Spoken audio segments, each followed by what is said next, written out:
Hey, I'm Lauren, certified building biologist, wellness interior designer, and healthy home educator. I want to welcome you to the House Holistics podcast, where we explore how healthy buildings create healthy people. I'll be bringing you life-enhancing conversations with some of the brightest minds in the world. Perhaps your full potential is on the other side of a healthier environment. I'm your host, Lauren Rede. Let's go deeper.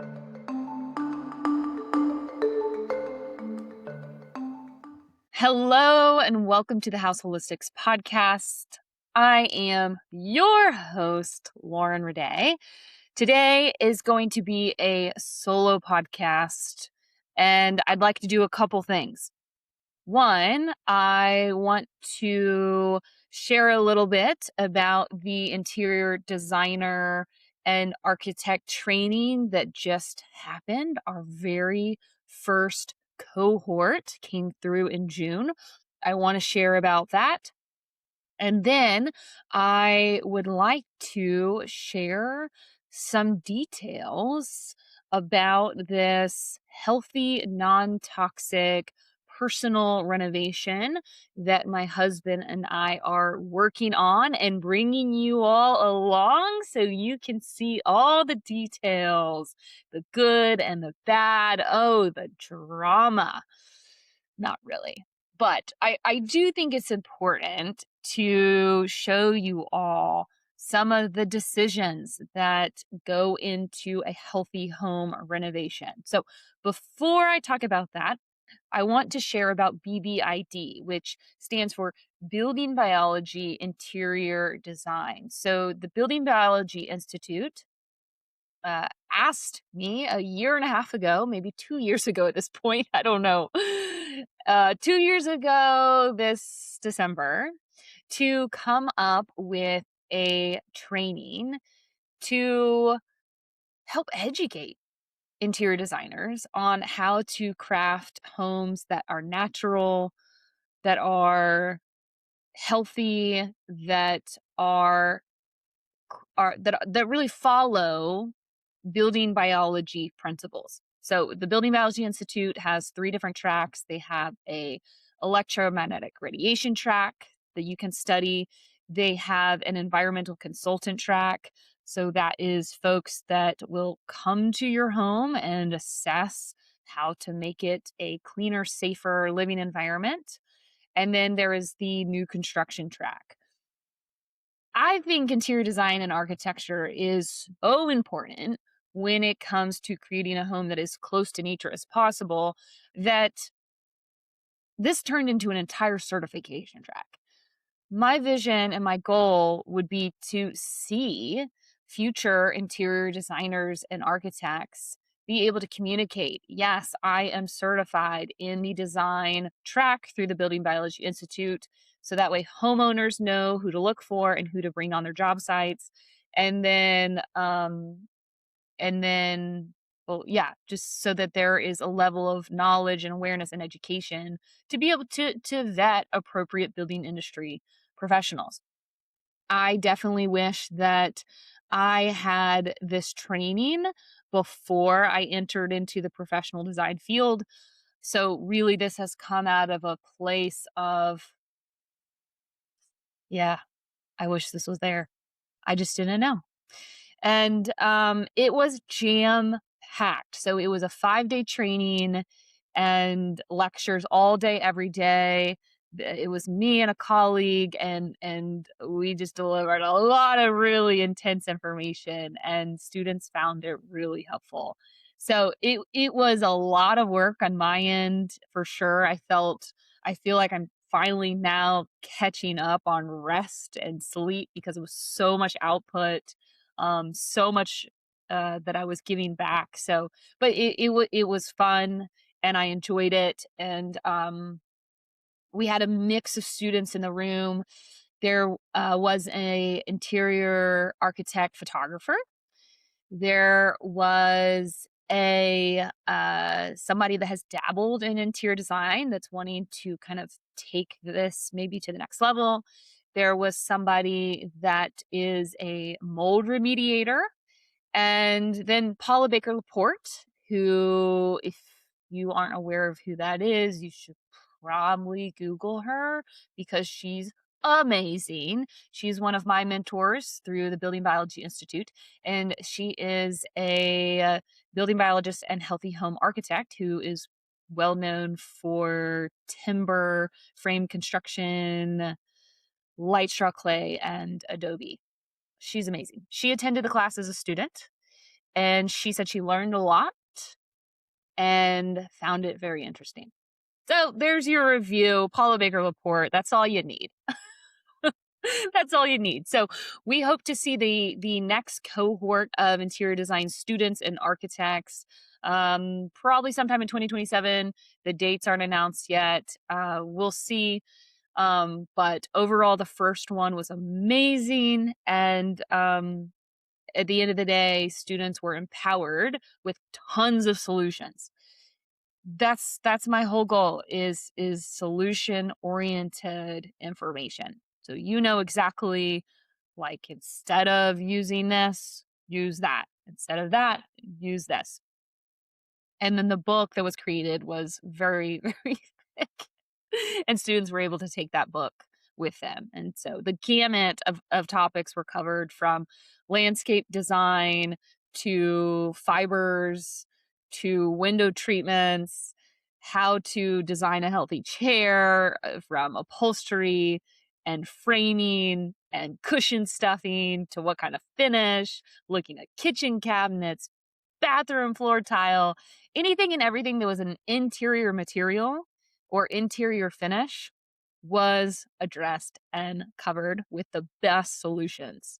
So once you learn this information, you have it for life.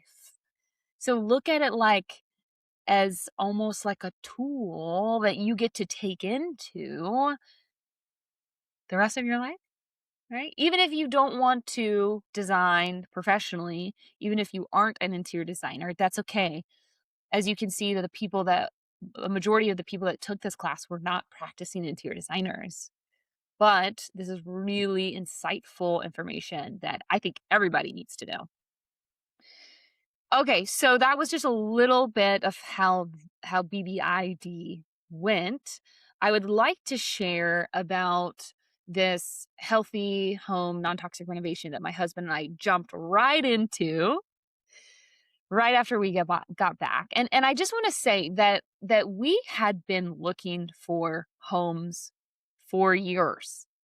For years, we were trying to find an environment that would fit, I was going to say our standards, but really it was my standard. Ryan could live anywhere. Ryan's fine with living anywhere. I have had very high standards. And I came to the realization that every home that we entered, I would have to gut the floors, gut the walls, do new wall coatings, new interior finishes. And it just didn't make sense to do that to a home that was recently renovated. I would feel bad. I would feel bad about ripping out somebody's new renovation, even though I do this professionally with clients all the time. But I still feel bad, and I feel like it's so wasteful. Even if it is plastic materials and toxic materials, there is still this sustainability part of me that cringes when I have to think about ripping something out that took time, money, and effort and expertise to replace it with something new and better and healthier. But anyway, so it just made sense for us to find a home that we could just go ahead and gut. And somebody recently made a comment on my social media asking, why would I not just build a new home and start fresh that way without any sort of concern of mold?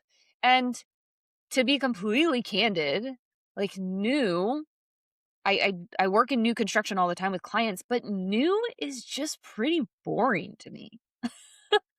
It's just kind of lackluster. There's often not a sense of place, and I value genius loci, a property that is coming up from the land that has a distinguished personality and charisma. And as an antique collector and dealer, old is just me. I'm an old gal, all right? That's why my closest friends are 70 plus. I just vibe with the old crew. I'm an old soul. All right, I'm an old soul. So I have nothing against new. I love new, but I love renovations.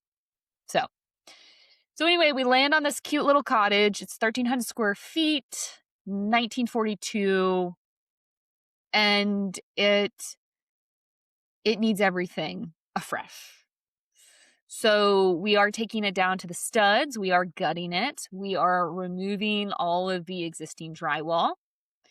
We are removing and replacing the ducts and the old HVAC system. So we're getting new mechanicals. We are updating the plumbing system.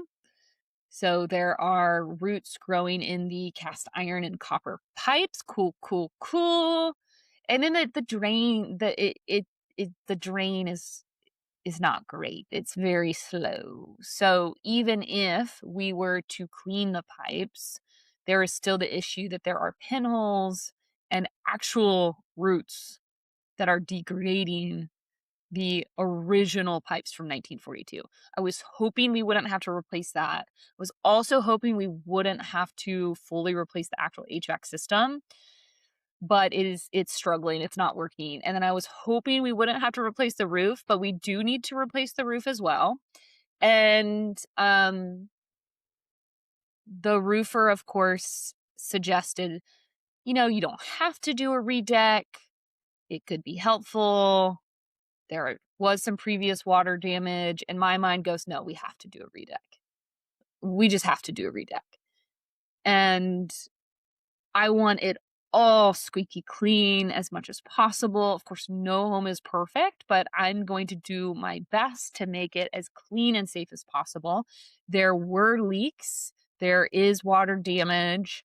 There was some thermal bridging that was happening in the water closet room. So for some reason they put the water heater, they put it in a closet that had no ventilation. And this water heater was essentially next to a hidden chimney, which we found that had a lot of water leaks. So there was water vapor that was moving in and out, wasn't able to be truly released. It wasn't able to escape. And so mold was starting to form on the drywall. So all of the drywall is being removed, and then we intend on, we haven't found any, but if there is any sort of mold growth on the studs, we will sand that. I won't be sanding it. My husband will be sanding it. He's my contractor. But I did get him, which he hasn't really been wearing fully, but the full hazmat suit. He wears a respirator on the deconstruction site, and then the goggles and the gloves. He's not wearing the goggles. I don't know why. I will be wearing the goggles if I'm doing any sort of dusty work. It's just a necessity at this point for me.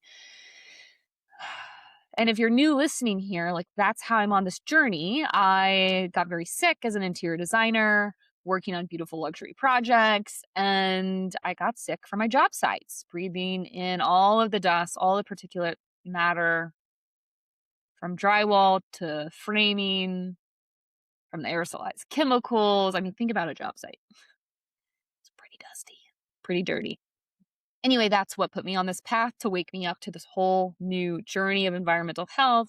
And I reorganized my entire design practice and ethos to natural materials, natural methods. So we wanted to use this house as a little test subject and like a lab per se. I wanted to walk people through how I work with clients, what I recommend to clients, and I wanted to be able to show firsthand, from installing Ethernet to refinishing hardwoods with certain oil or wax to using reclaimed materials. Now, because I'm an overachiever, I thought it would be a really fun design challenge to it's definitely going to be a challenge. But it's something I love. But to maintain the circular economy, to promote the circular economy in this project by using all secondhand interior materials and finishes. So I want to source from antique stores, thrift stores, Facebook Marketplace, um, eBay, that sort of thing, materials and finishes that I can use in this project because I want to prove that it is possible that you can do a full renovation and that renovation can also be healthy and circular at the same time. So some of the materials I've already found has been this fabulous slate tile I scored on Facebook Marketplace. Love slate. I love that it is porous. I love that it is varying in texture and that it speaks to regional ecology. Love slate. It's actually rainbow slate tile, a 2x2 inch tile. It's perfect. And I scored it for a fraction of the price on Facebook. Hello. And yesterday, I scored a brand new toilet. Did you know I was going to source toilets secondhand? I didn't either. No, I kind of did know that because I really would like a vintage Kohler toilet that is in the blue family.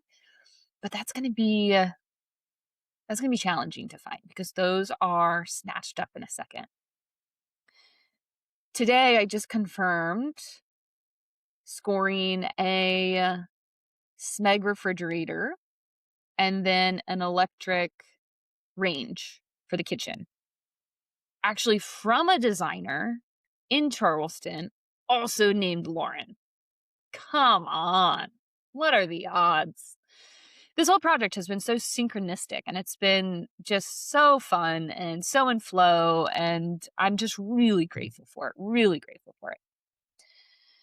So, for those wondering why I went electric range, well, I'm pretty sensitive to gas ranges. I find that I get pretty brain foggy around them, and I don't come at me, chefs, okay? My foodie followers. I don't love the way I feel around gas ranges. I don't like the idea of having gas in a house. Now, if you have gas in your house, that's okay. It's just me. The problem's with me. I just like an electric range. All right. Food tastes better in gas. I totally know. But this electric range is actually pretty sexy. So I'm excited about that. And then I may be able to gut the techie stuff in it. So if there's any sort of smart tech involved, I can hopefully try to remove that so that I can make it as analog as possible. And that's what I told our electrician. I'm an analog designer through and through. A lot of my clients don't want analog. They want cans in their ceilings. Not me.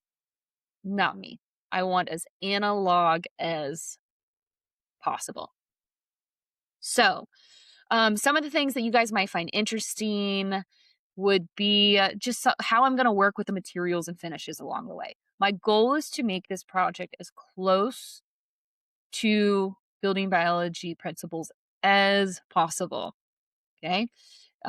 Considering indoor air quality, considering the water filtration, considering the natural materials, considering light quality, considering EMF. So I hope to work with the electrician to make the sleeping area to have all the circuits cut off so that essentially there's a kill switch. So there's no live wiring in the bedroom. And then there's some things I can't control. And this is where it's important. When you are doing a renovation based on your county or your region, there are going to be different rules to the road.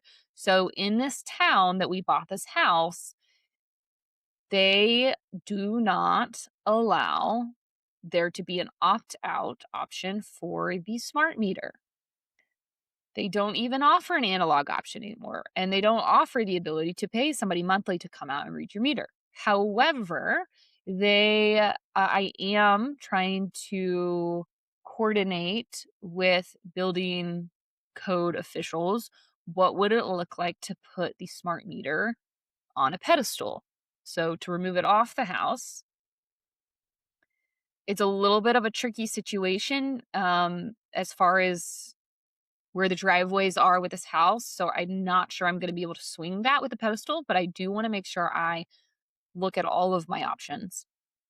And then at the end of the day, if there's nothing I can do about it, there's nothing I can do about it.